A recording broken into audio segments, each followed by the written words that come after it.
During the reign of the Empire, Sidious greatly built up his military, and although many aspects of it did mirror the Republic's clone army, we see a significant rise in walkers over alternatives such as hover tanks and traditional armoured units. But why exactly is this? And was it a good idea?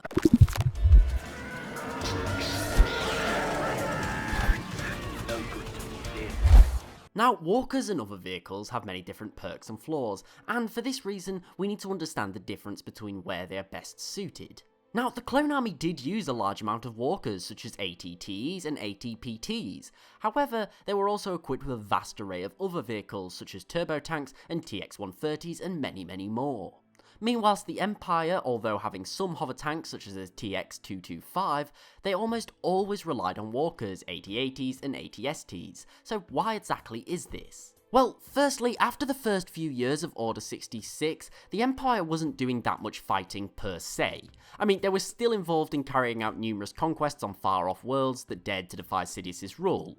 However, in reality, most of their foes fought a small guerrilla war, and they relied on ambushes and traps to strike the Empire, as opposed to more conventional forms of warfare, when compared to the Clone Wars where the Republic faced endless detachments of droids, so it was a very different kind of fight. It's for this reason why big fast-moving strike tanks such as the turbo tanks and TX-130s were limited in their use. These heavily armoured units specialised in overrunning an enemy position and taking on armoured opponents, and this just wasn't really what the enemies of the Empire were doing anymore.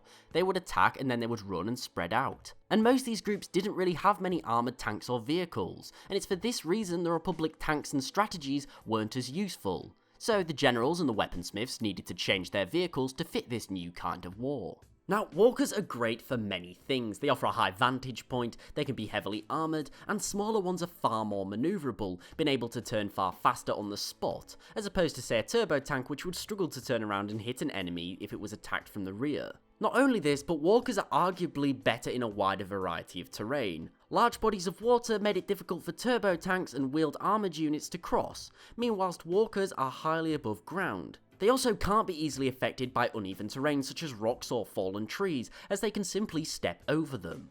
Also, being situated high from ground level meant the crew and primary weapons were safe from explosives, mines and IEDs, which are commonly used in guerrilla warfare. So realistically, walkers made a lot of sense, but the biggest issue of a walker has always been the speed. Especially larger, heavier hitting units such as AT-ATs, they're very slow. And for this reason, they make a pretty easy target for ambush, right?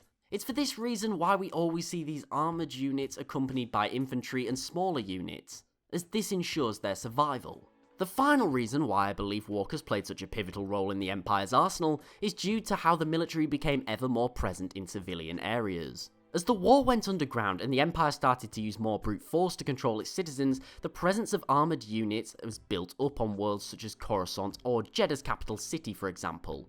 And fast-moving tanks were pretty useless here. Their speed was almost completely pointless. However, walkers, which stood high above the citizens and could easily manoeuvre around tight city streets, were very effective. They functioned a lot like turret platforms, having a high up viewpoint, ensuring that they could easily spot enemies and pursue when necessary. But what do you think? Why did the Empire use walkers so much, and do you believe it was a wise option? Let me know in the comments below.